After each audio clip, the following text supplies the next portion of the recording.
So Um, what's your latest take on Gaza and the whole Zionist narrative in the U.S. and where all that's going? Uh, thank God that there has been this, I put it in quotes, ceasefire, Yeah. because it hasn't been a ceasefire. No. Hundreds and hundreds of Palestinians have still been killed and wounded in the last couple weeks. But at least, it's nice to watch, say, Al Jazeera and not see those correspondents that we've watched every day for 2 years now be wearing their body armor and helmets. Right? It's Hmm. nice to see them, and so the relief to the Palestinian people in Gaza from the great reduction in military action by the Israelis, the great reduction in the violence of their genocide, is something that I think we're all grateful for. But the idea that this is going to turn into something beneficial for the Palestinians in Gaza, it'll just be a hell reached through other routes, right? Yeah. Oh, yeah. Yeah, yeah. I mean, so there's a lot of question marks in this. Certainly, whether or not the Israelis have any interest in going to what we call phase two of the Hmm. of the ceasefire, which would essentially be pulling the Israeli soldiers almost all the way out of Gaza to essentially a buffer zone, allowing in this international stabilization force, reconstruction of Gaza, standing up of a government in Gaza, a Palestinian government in Gaza. Is there any real interest in Israel to do that? It's doubtful. Certainly see the Hmm. actions of the Israeli parliament. You see the accelerated Hmm. pace of annexation of the West Bank, the popularity of that in Israel. None of it makes you think that Hmm.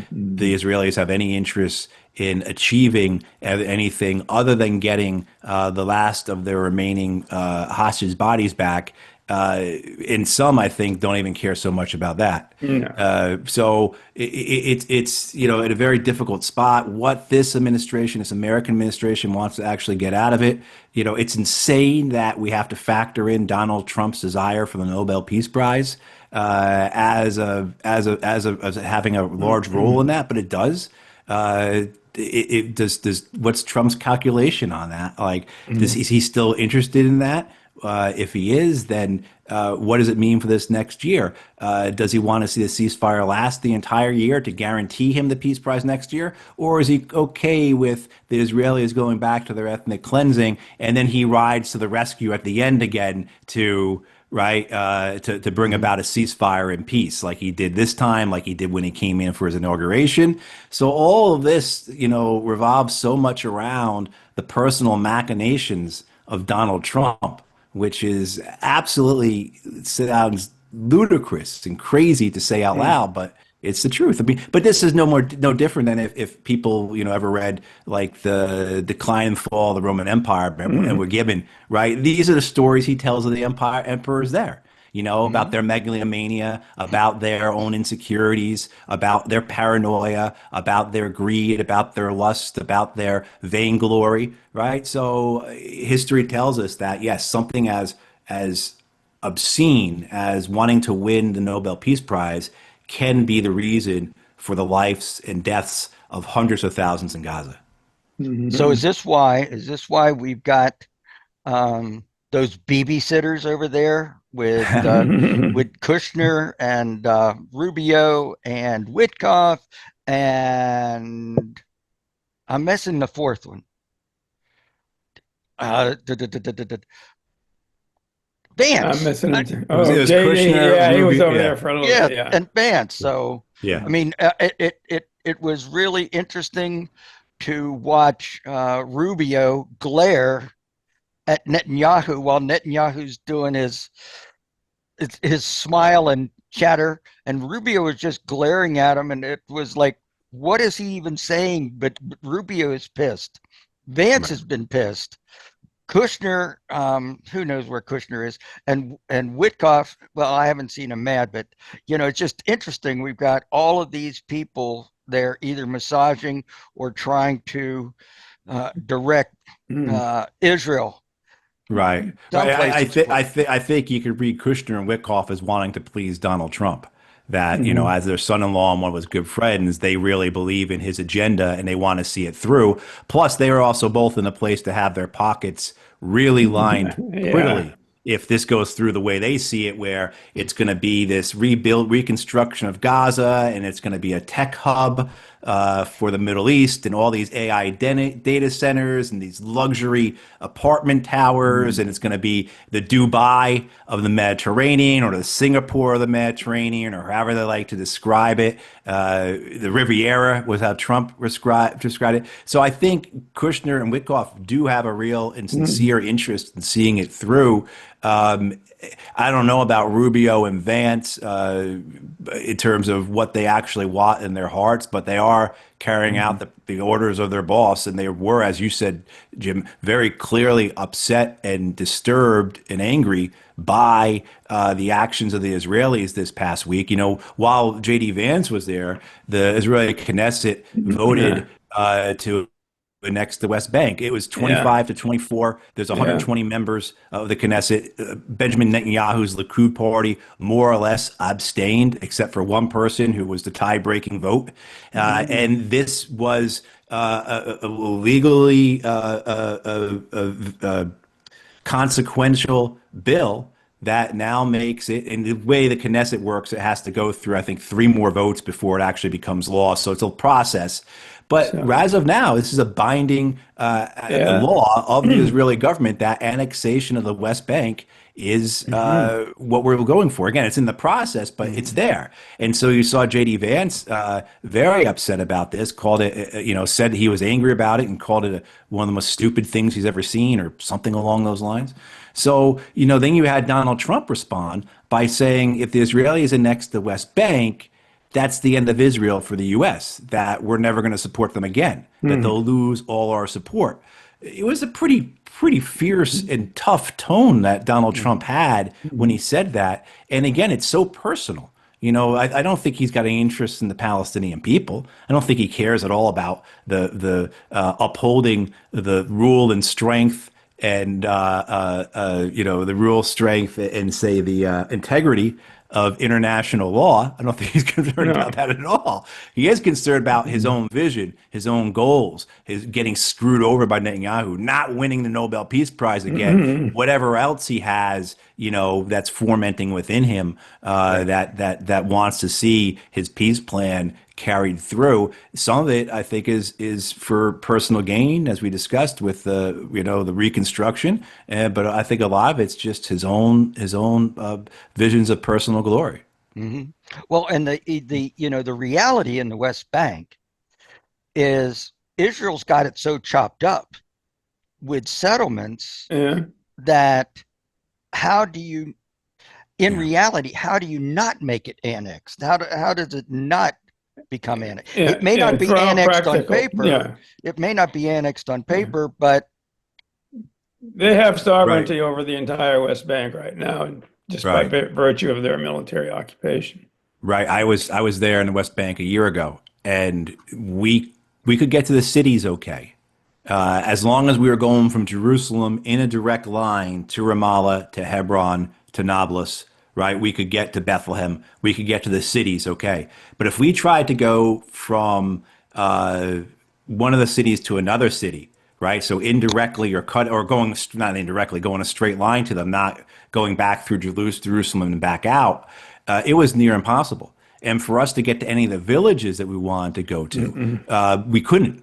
We couldn't. You Mhm. could not get to the villages. So outside of the cities, in the more rural areas, towns and villages, those are completely cut off. Those are completely blocked Yeah. off many Yeah. times. Often, even those who live in cities. I'm talking to an Anglican priest, a young man, an Anglican priest in Nablus with their child. It takes them 7 hours for her to get to the doctor she needs to go see, right? And it's not. Mhm. It's the doctor isn't 300 miles away or something like that, Right. right? You know, I mean, the doctor is probably not even 30 kilometers away, not even that probably. So you see that exactly what they called in in South Africa, the Bantustans, right? These disconnected communities that were basically islands that were cut off from everyone else. So they weren't able to support themselves. They weren't able to support each other. There's no mutual support there, right? And I think that is what the Israelis envision for Gaza as well. If their dream of the Palestinians going someplace else isn't achieved, then to disconnect Palestinian life in Gaza so that you can't get to Gaza City from Khan Yunis, right? You can't get to Beit Lahun if they ever rebuild it, say, from Deir Bala, right? There's just no way to get there. That the roads essentially are the system that enforces the apartheid. And that's what you see in the West Bank. And along with talking before about that bill that was passed by the Israeli Knesset to annex the West Bank, there was a second bill, Avigdor Lieberman had put it forward, and this was to annex part of a settlement, about 40,000 settlers in Israel, near Jerusalem, I believe. And that passed. And that passed with the support of the Israeli opposition. So Yair Lapid, Benny Gantz, the people those who are deluded in the United States, who believe that this is really just Netanyahu's war, not Israel's war, and that somehow any Israeli of any political significance would do anything different. You know, we have people who believe that, many of them in the media, many of them in politics, particularly in the Democratic Party. Well, the two main opposition figures there voted for this annexation. And that's that piecemeal annexation, the continuing divvying it up, the continuing making the West Bank look like Swiss cheese. And so you had a block of 40,000 settlers here. You had a block of 5,000 there. You had a block of 10,000 over here, of 600 there. And then all the areas around it become protected, and getting in and out of that area it becomes impossible for the Palestinians. The Israeli military won't let them through. So you're using the roads to enforce not just your apartheid, but your destruction of a society, making sure that there's no continuous aspect to that society. And they've been very effective at it. And you see where they put their settlements often have significance in terms of helping them to achieve further divvy up the Palestinian population, further break lines of communications and commerce and political lines, etc. So with that, I just don't see how any thought of a two-state solution could ever happen if Israel was involved. Yeah, I know. We exclude Palestinians from a talk of a ceasefire and ending this, so they don't get to talk. So a two-state solution would have to be mandated. Well, wouldn't it be something then if Trump is sincere about cutting off aid, Israel moves ahead to annex the West Bank, and then Trump really does cut off aid, and then the Europeans follow his lead, and then you have Israel in a position where, say, South Africa was in the late 1980s after the Americans and the last of the Europeans dropped their support. Would that be enough to force the Israelis into a settlement? I don't think so. I think that the Israeli body politic and its constituencies are so Zionist, are so beholden to the concept of it, whether they be reactionary religious types or more secular national security types. Israel has to have this buffer. We have to have greater Israel because of our safety, right? We need, we need the space. So those who aren't the religious, but who still believe in Zionism for secular reasons, would the loss of American support and then European support, would that be enough to push them to accept a Palestinian state? I don't even so again. That's the only way I could see that happening, and I don't see that happening. And say it did, though, Jim. Right? Say we had a magic wand, and we were able to take to that point about what the West Bank actually looks like. It's not contiguous. It's so disconnected, strategically done so, not haphazardly. Right. That how would a state even function? How would a state? It'd be near impossible.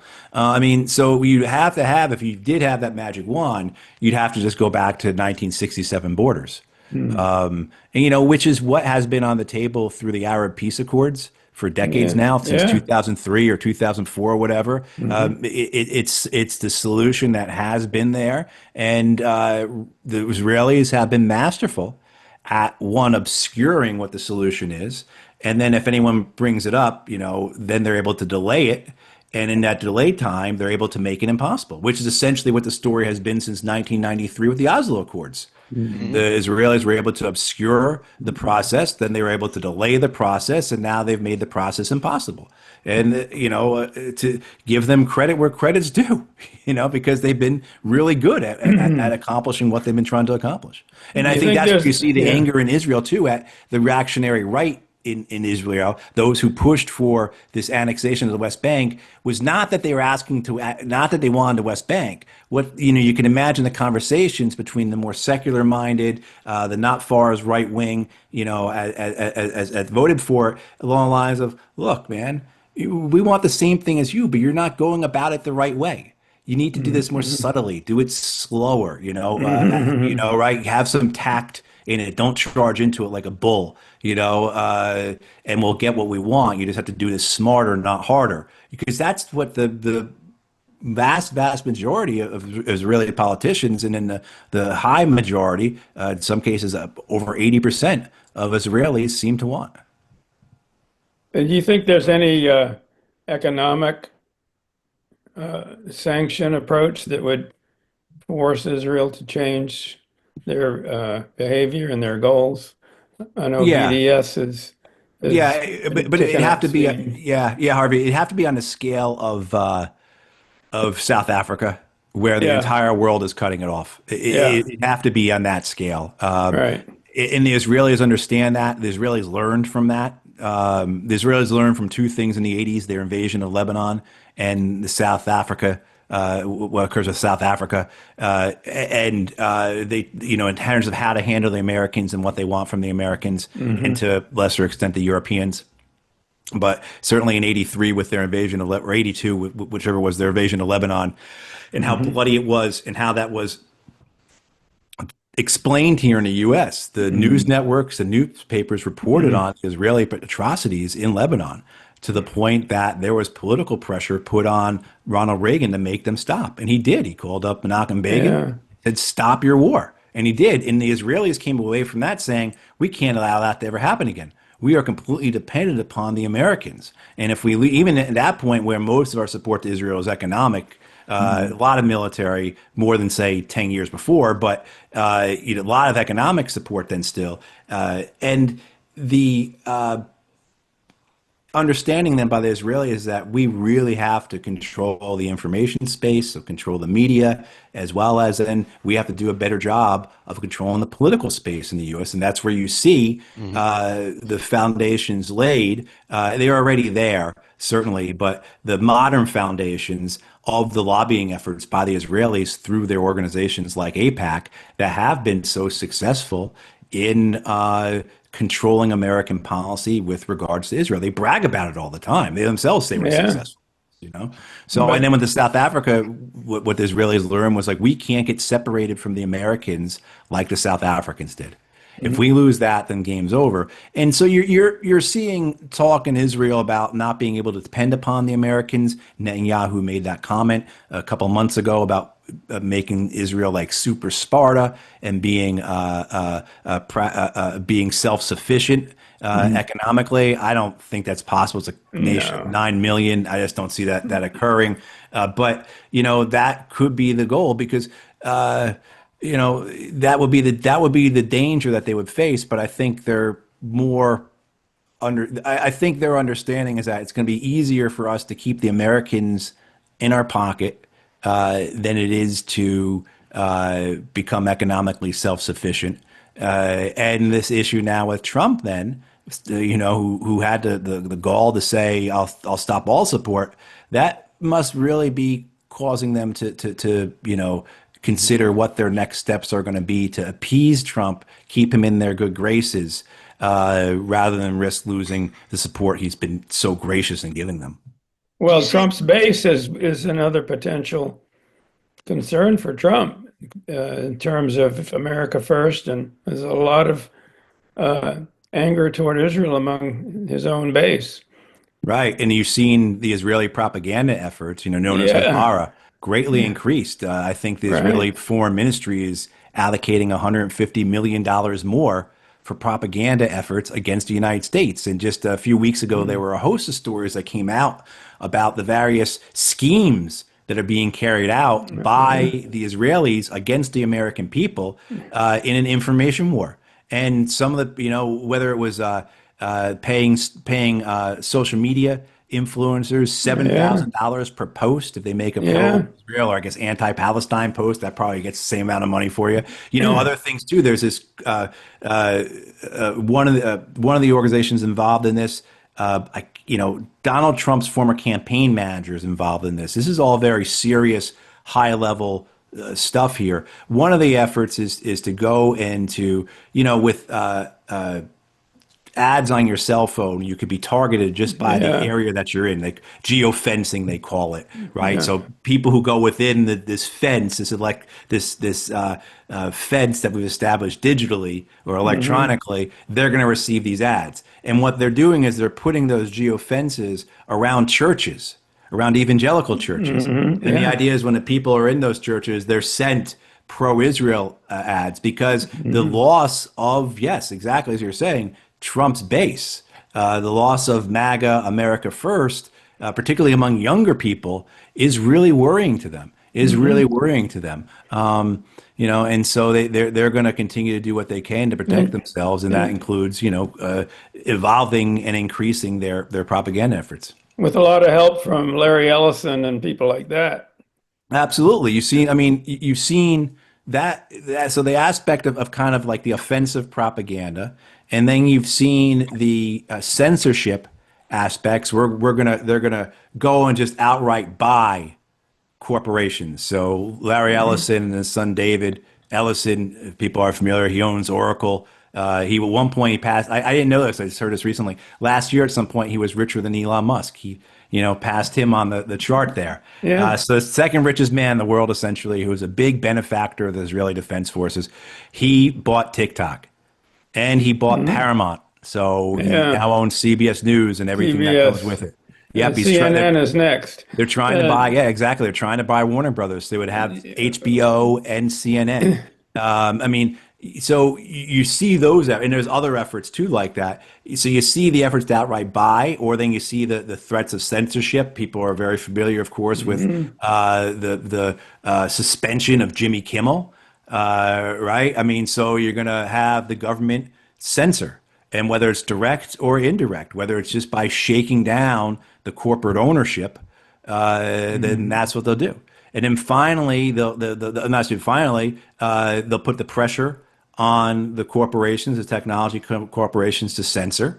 So we've seen it. I don't know. I have no evidence of this, but I can tell you that the podcasts I do, when the title or the subject is mostly about Israel and Palestine, there's a lot less viewers than when the subject is about something else.